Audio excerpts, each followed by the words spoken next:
जय शिव जनीब बाबा। तो मैं आज दिखाती हूँ एक डॉगी भी एक गाय हो सकती है। तो हमारी रॉक्सी बन गई है गाय। वो घास फूस खा रही है, पत्ते खा रही है, लिटरली वो खाती है बचपन से ही। एक स्पेशल है, गुड़हल का पेड़ है, उसी के पत्ते खाती है सिर्फ बालकनी में। पता नहीं हाजमा दुरुस्त करती है क्या क्या करती है, वो तो भगवान जानता है या ये जानती है।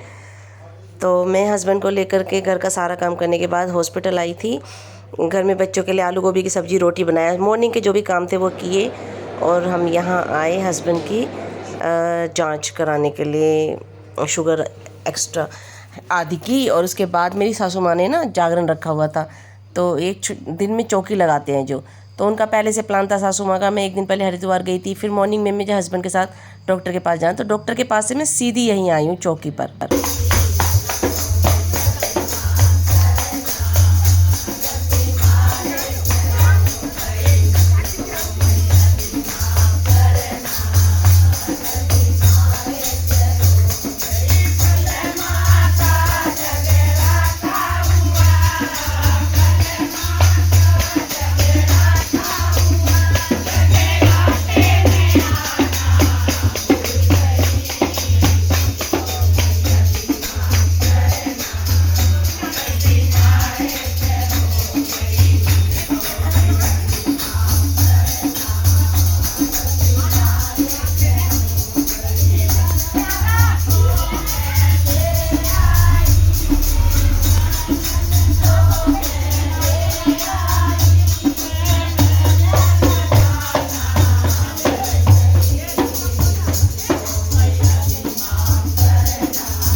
जाओ जाओ जाओ जाओ, देखो सामने।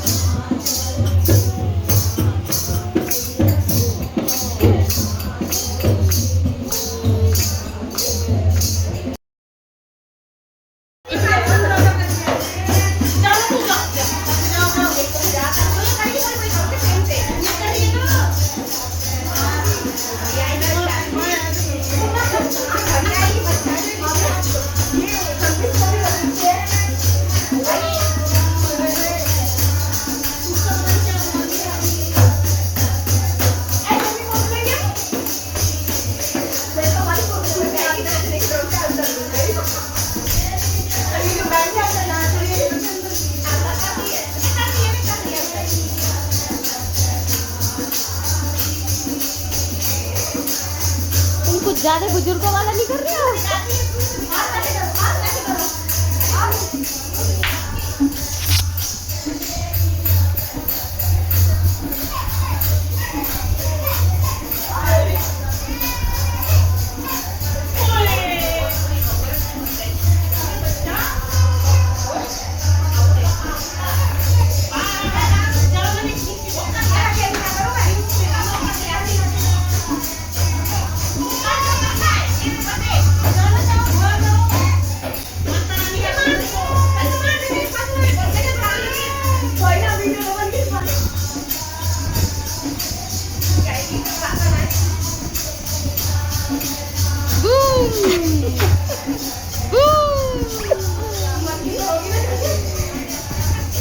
इनको दोनों को देख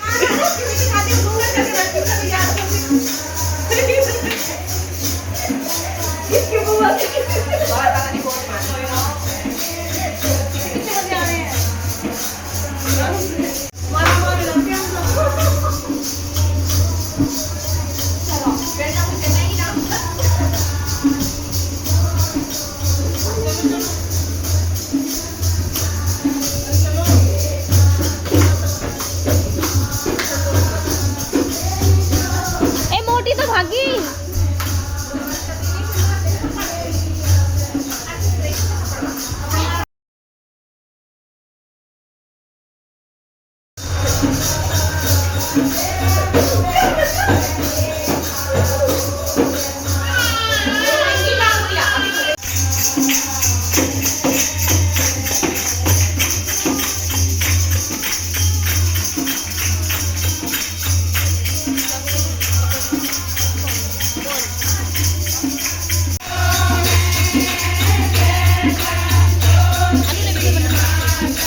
तू बनाइयो मेरे हाथ मार के बंद कर देगी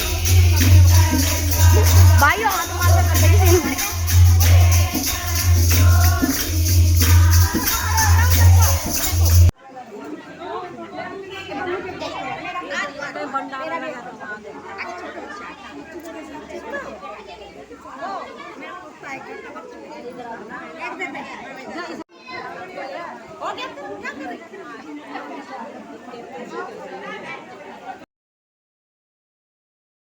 भजन कीर्तन का प्रोग्राम बहुत अच्छे से, बहुत खुशी से हुआ। उसके बाद में विराज को लेकर के ना घर आ गए। रिद्धि बहुत खुश हो गया, विराज रहने के लिए आया है। छुट्टियां पड़ी हुई है ना बच्चों की, इसने क्रिकेट की एकेडमी ज्वाइन की है, उसके बीच में ये आ गया। और बड़े वाला जो है ना पुन्नू, वो बीच में 2 दिन की छुट्टी होगी तब आएगा, क्योंकि वो 10th के बोर्ड देगा इस बार। तो 10th के बोर्ड में बच्चों को ज़्यादा डिस्टर्ब करना ठीक नहीं है ना, तो छुट्टियाँ होंगी ट्यूशन की जब आएगा। इनके नाम के अक्षरों से आर में जैसे दाल डाल के RVK दाल चावल दिए इनको खाने के लिए।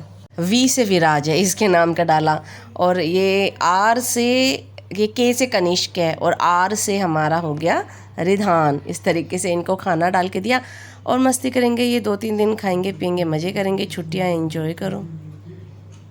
तो हस्बैंड की ना शुगर है हस्बैंड को, तो उनका चेकअप होना था, उनके ब्लड टेस्ट हुए थे, फिर आगे उनका ट्रीटमेंट होना था शुगर का। वैसे तो कंट्रोल रहती है, लेकिन कुछ समय से ना थोड़ा दिक्कत आ रही शुगर में, तो उनको हॉस्पिटल जाना था। तो जोगिंदर भाई साहब है, उन्होंने भी बोला था मैं चला जाऊँगा साथ में, लेकिन गौरव की वजह से ना डिले होता जा रहा था, बार बार अपॉइंटमेंट चेंज हो रही थी, और जॉब की छुट्टी करानी फिर हमने सही नहीं समझी कि चलो जोगिंदर भाई साहब जॉब की अपनी ड्यूटी कर लेंगे। फिर अजय जो मेरे देवर हैं उन्होंने भी बोला कि मैं चला जाऊंगा, लेकिन फिर मुझे ना ये है कि ये ना अपनी बीमारियों की आधी बातें छुपा जाते हैं। जैसे हार्ट का टेस्ट हुआ तो छुपा जाएंगे, कुछ बातें छुपा जाते हैं, और उतनी बातें बताते हैं बहुत नॉर्मल सी। तो मेरे को ना अपने कानों से सुनना था कि डॉक्टर क्या परहेज बता रहे हैं, क्या प्रॉब्लम बता रहे हैं, इसीलिए मैं साथ गई थी। और किंशु भी जाने के लिए तैयार था, तो मैंने सुबह फटाफट उठ करके पौधों में पानी रिद्धि से डलवाया, पूजा पाठ की, नहाया, आलू गोभी की सब्ज़ी बनाई, जो भी रूटीन वर्क होते हैं उसका मैंने वीडियो नहीं बनाई। फिर तो मैं चली गई काम करने के बाद मैं हस्बैंड के साथ चली गई हॉस्पिटल। और उसी दिन का 4-5 दिन पहले सासू माँ का फ़ोन आया देवर के घर से कि मैंने थर्सडे के ना भजन कीर्तन रखे हैं। मैं मंडली तो बुलाऊंगी नहीं, अपनी सहेलियों को बुलाऊंगी, और हम लोग ना मिल करके भजन कर लेंगे, और फिर मिल के भी करेंगी, तो गांव बस्ती की तो सारी लेडीज़ बुलानी होंगी ना। तो फिर इस तरह से सासू माँ का भजन कीर्तन भी था। तो मैं टाइम से फ्री हो गई थी, तो फ्री होने की वजह से फिर मैं चली गई थी सीधा हॉस्पिटल से। हम लोग सीधा घर नहीं आए, लंच मैंने पैक कर दिया था पहले हस्बैंड का, हम लोग खा के घर से ही गए थे, तो हमें सीधा ही चली गई थी भजन कीर्तन में। तो सारा प्रोग्राम भगवान की दया से बहुत अच्छे से हो गया। देवर देवरानी ने अच्छे से पूरा अरेंजमेंट किया हुआ था प्रसाद का, तो बहुत अच्छे से प्रोग्राम हो गया। उसके बाद मैंने विराज को बोला चलो बेटा घर रहने के लिए, तो इतना खुश हो गया कि वो मतलब जब से मैंने बोला ना, उसके 1 घंटे बाद मेरी कैब हुई, हम कैब कर रहे थे, कैंसिल हुए जा रही थी, तो वो बैग लेकर मेरे पास ही बैठा रहा कि कहीं ताई जी मुझे छोड़ के ना चली जाए। और पुन्नू जो बड़ा वाला, उसको पूछा तो उसके पेरेंट्स ने बोला देखो 10वीं की पढ़ाई है, 2 दिन के लिए इसका टीचर नहीं था, तो इसको नानी के घुमा लाए, अब फिर ये चला जाएगा 2 दिन के लिए, तो बीच में अगर कुछ भी वजह से 2 दिन की छुट्टियाँ आई ना तो मैं छोड़ जाऊँगा। इस तरह से पुन्नू तो आया नहीं, फिर विराज आ गया। तो अब बच्चे हैं, खाएंगे पीएंगे। और मुझसे ना डांस के लिए बोला वहाँ पर, अब गांव में किसी को पता नहीं है क्या हुआ है क्या नहीं, तो अंदर से ही नहीं आ रहा था डांस करने का, पाँव भी नहीं उठ रहा था, तो इसलिए मैं देवरानी के पास अंदर चली गई कि पहले तुम्हारे साथ थोड़ा सा डांस करने का देख लेती हूँ, अगर मेरा पाँव उठाए तो ही मैं वहाँ नाचूंगी। तो अंदर ही हम लोगों ने थोड़ी सी मस्ती कर ली और बाहर मैं नहीं नाची, क्योंकि मेरा ना देखो पाँव ही नहीं उठ रहा। अभी एक दिन पहले ही एक तारीख को गौरव की डेथ हुई है, 2 तारीख को उसको दाग लगा है, 3 तारीख को उसका जन्मदिन था, 4 तारीख को हम उसकी अस्थियाँ लेकर के हरिद्वार गए हैं, अब 5 तारीख को ये भजन कीर्तन है। तो इतनी जल्दी देखो सब काम करने पड़ेंगे, लेकिन बड़ा मुश्किल है, इतनी जल्दी आप नाच लो गा लो, बहुत मुश्किल है। तो इसी के साथ आज का व्लॉग एंड करते हैं। Thanks for watching. अगर आप मेरे व्लॉग्स पसंद करते हैं ना, तो ज़्यादा से ज़्यादा लाइक शेयर सब्सक्राइब करें, तभी मैं भी फुल इसको कंटिन्यू करूँगी। Thank you for watching.